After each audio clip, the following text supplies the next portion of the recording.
Hello everyone and welcome back to my channel, and I want to start off with celebrating 400 subscribers. Thank you all for subscribing. I'm excited. I do this channel only because I love talking about books and other bookish things. So if you like to hear more, see more, please hit subscribe and I'll be coming back to you with more. But we're going to get into what this video is about. I read the book Washington Black by Esi Edugyan, and I enjoyed this. As you may have seen in another video, if you watch any of them, I did a buddy read with another YouTuber, and that was Leslie. So now I have read this book. I've had it on my shelf for a while. Still got my flags in there. And we're going to talk about this book. And then we'll talk about the Hulu miniseries. And I promise I'm going to try not to put any spoilers in this. But I'm going to tell you my thoughts and how I felt in between reading the book and then watching the Hulu series. So first, with the books. Now, there are 3 covers that was put out in this book. Well, there's a lot of covers that they put out in this book. And one of them is a picture, as you see here, with an octopus on it. And that had a meaning. I saw this on another YouTuber's channel, so I thought, oh, that's a good point. These are good points. So I'm bringing them up in mind. Well, anyway, the one book cover, and I believe it's a UK cover, had the octopus on it. If you read the book, that was like one of the main focal characters or points in the book or themes in the book. So you got the octopus on there, and it's all in black and red. So the octopus has a theme.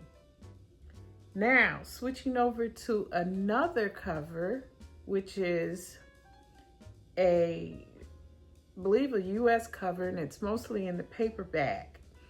This cover, Washington Black, features the air balloon, the cloud cutter, as they called it.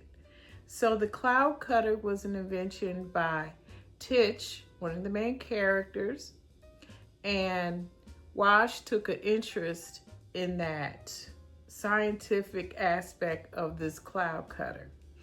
Okay, now that is another book cover that has showing a different theme and meaning in this book. Now I'm going to show you the US cover, and that is this black and white cover, and I think that represents a black character, which is Wash, as a slave.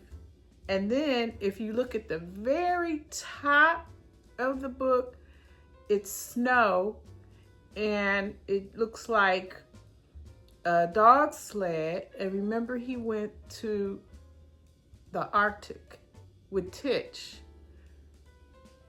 to see if his father was there and alive. That's all I'm gonna say there. So you got 3 different covers representing 3 aspects of this book. All right, now let's get into some other themes of the book. So I'm going to refer to some of my notes because there's a lot to discover here. And in the book, it seems death is a way to freedom. And this was said by the main character, one of the main characters, Big Kit. And the relevance of science and abandonment. So to me, those were my 3 main themes in this book. Then you had biracial love. So it was revealed that Tana was biracial. And then there's the places that Wash and Tich traveled to, especially Wash. So it started out in Barbados. Then they went to Virginia, then England, then the Arctic, and then the last in the book was Morocco. So again, no spoilers, but there was some traveling involved, and these were the places that they went to. Very adventurous in the book. Now, I also had some questions after reading this book. And the questions were, does the octopus live or die in the end? Does Wash get credit for creating something scientific? And did Wash die in the ending? Did he just leave? And I'm not going to say more because you may want to read the book. And of course, did Kit die, and how and when? So, and who did Jay Willard, who was he and why? Why was he such a big theme in the book? Now, if you have not read the book, the synopsis is that 11-year-old George Washington Black, or Wash, a field slave on a Barbados sugar plantation, is initially terrified when he is chosen as the manservant of his master's brother. To his surprise, however, the eccentric Christopher Wilde turns out to be a naturalist, explorer, inventor, and abolitionist. So he did not believe in slavery, and he did not like seeing Wash as a slave. Soon Wash is initiated into a world where a flying machine can carry a man across the sky, where even a boy born in chains may embrace a life of dignity and meaning, and where two people separated by an impossible divide can begin to see each other as human. So being free and freedom was a ultimate goal for every character in this book, including Wash and Tich, even Philip. I'm not going to go into detail about some of these characters, because again, if you haven't read it and you're looking forward to reading it, I want it to be an element of surprise for you. And I know that's how I went into this book. I didn't even know totally what this book was about, but I enjoyed it. I really did enjoy the adventure. So, some background on the author. We'll tell you a little bit about the author, and then we'll get into the Hulu miniseries. The novel chronicles Wash's transformation from a branded slave, and he's marked with an F for Faith Plantation, which is where he was enslaved, to a young man of science and artistry. His journey begins when he becomes manservant to Tich, as I just explained. And he's ambitious, aeronautical experiments, and Tich recognizes Wash's mental abilities and being scientific. So he took him under his care in his arm, and he groomed him. Now,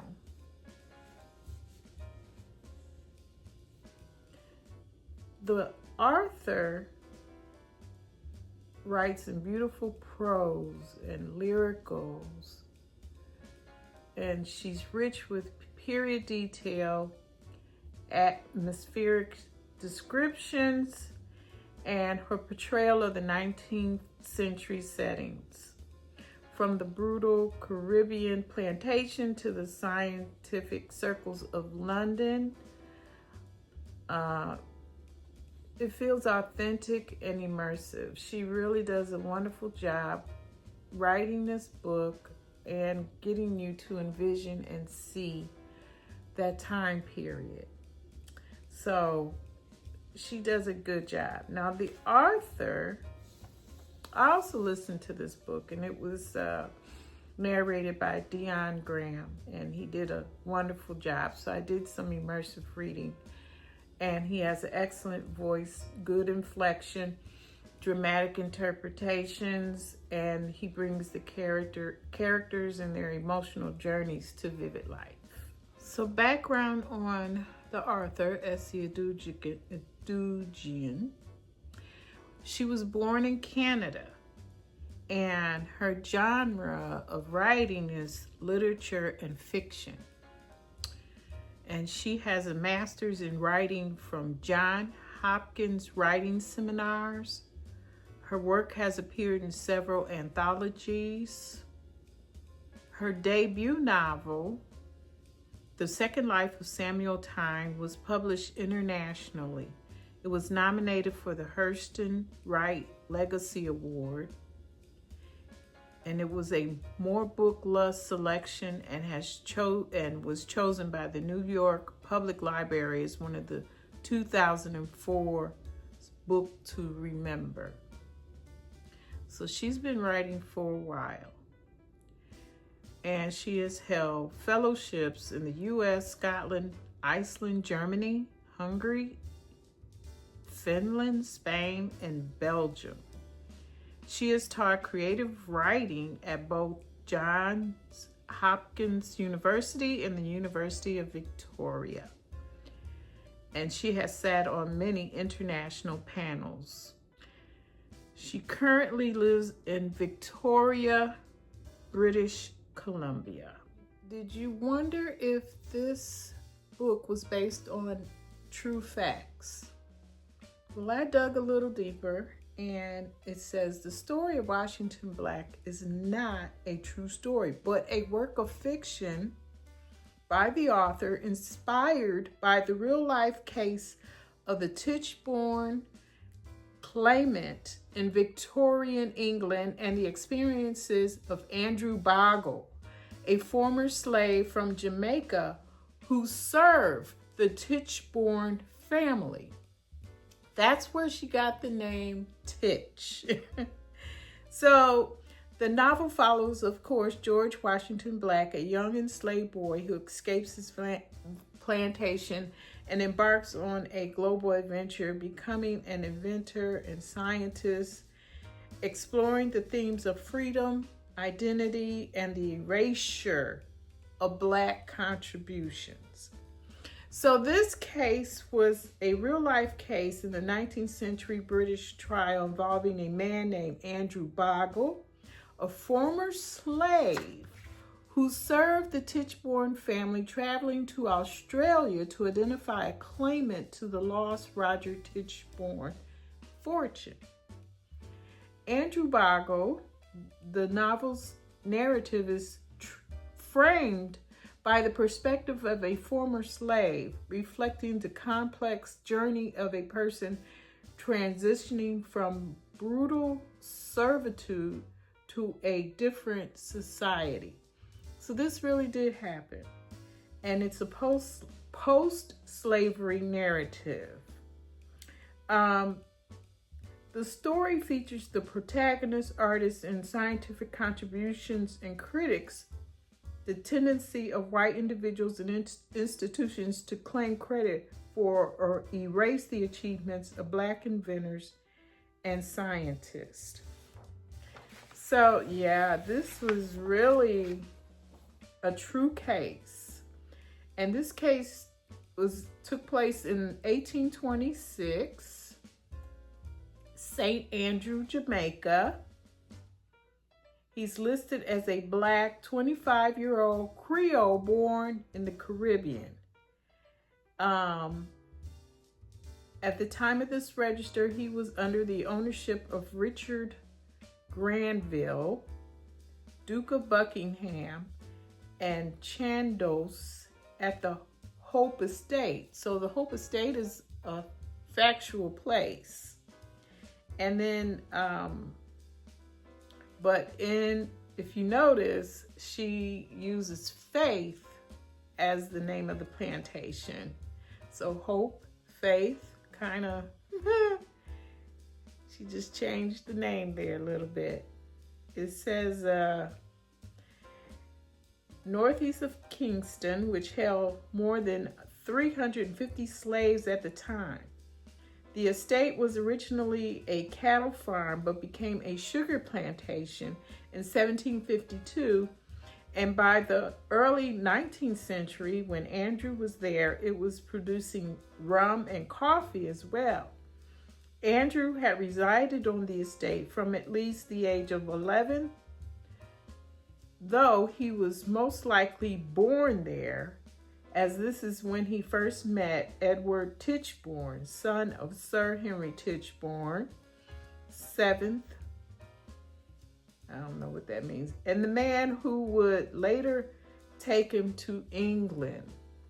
So, based on some actual facts, however, this was still a very, very good story.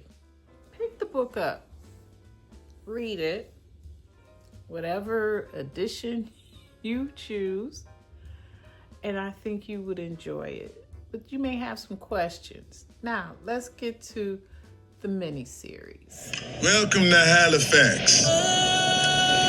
Last stop on the Underground Railroad. Step off with their own story. Boy, do I got one for you. A story about a young man and the boy he used to be. Washington Black. How did you do that? That's a clever one, isn't he? You're going to be working with me from here on out. We must leave. Do you understand? It is time to fly.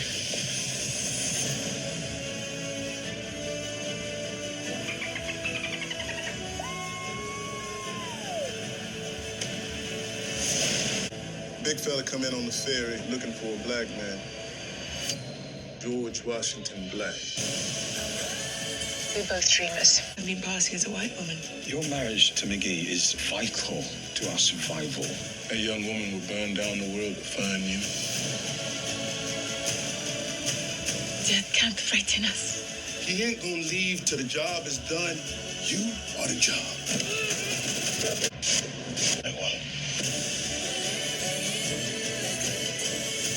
Only way black folk gonna climb this mountain is if we pull each other along. This just ain't his story. It's our story.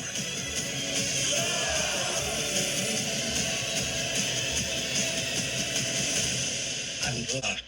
And that's what you gonna do.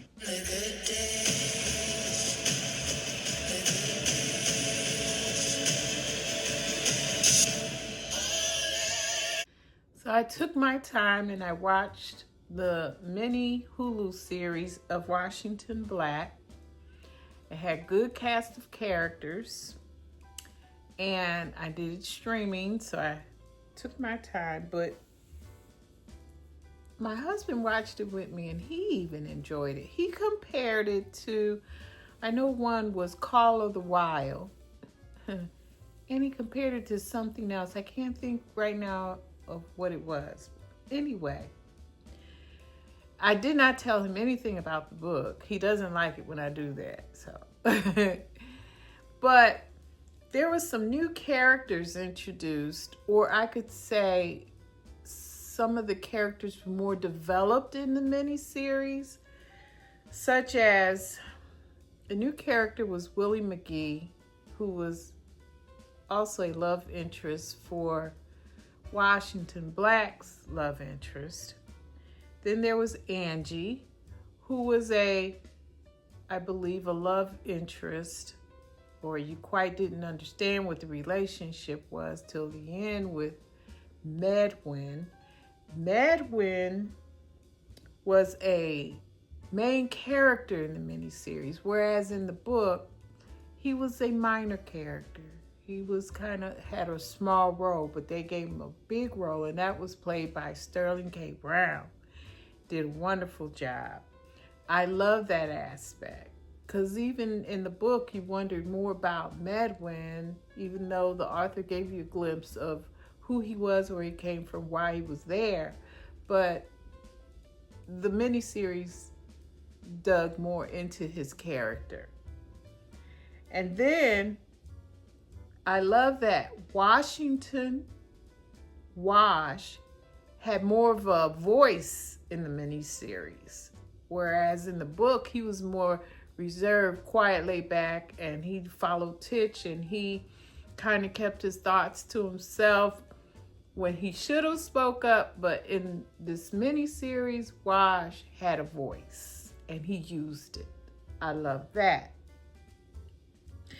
There was more love shown in the miniseries, ambition. And then I shed a tear when there was one scene in the Arctic that I really thought was a good inflection in Wash's life. So I'm not going to give that away. If you haven't watched or you plan on watching the miniseries, you got to see it. Then it answered the question that the miniseries answered the question that was not answered in the book. Did Wash get credit for his invention? Now, I won't even tell you what that invention is, but it answered that question in the miniseries. I love that. And also in the book, when the cloud cutter kind of had a small presence, but yet even on the cover of the book, it made you think that this was a major theme in the book, the cloud cutter. But it had a short life in the book. Now, in the miniseries, it had a resurface and an outstanding presence. So it came full circle to explain how the cloud cutter was part of Wash's life. Okay? That's all I'm going to say. So I felt the miniseries answered a lot more questions from the book. And also, the author, Miss Esi Edugyan, probably realized this. So when she helped write this miniseries, she included the answers to some of those questions that were left unanswered in the book. And there is Big Kit's story, you know, how and why she ended up in Barbados. The miniseries did a very good job of explaining that. And there's a moral to the story overall. The reason why Dahomey was her place of freedom and reflection as to why Big Kit wanted to re-enter and go back to Dahomey. But there was more character development. There was more answers to questions. And I did indeed give the miniseries a 5-star rating. They did a wonderful job. So please, even if you have not read the book, watch the miniseries. I think you would enjoy it. It has a good feel, good theme. Some parts might make you mad, but that's okay, because in the end, it all came together. So thank you for watching. I look forward to seeing you all again. Watch my other new videos coming out, and see you in the next one. All right, bye.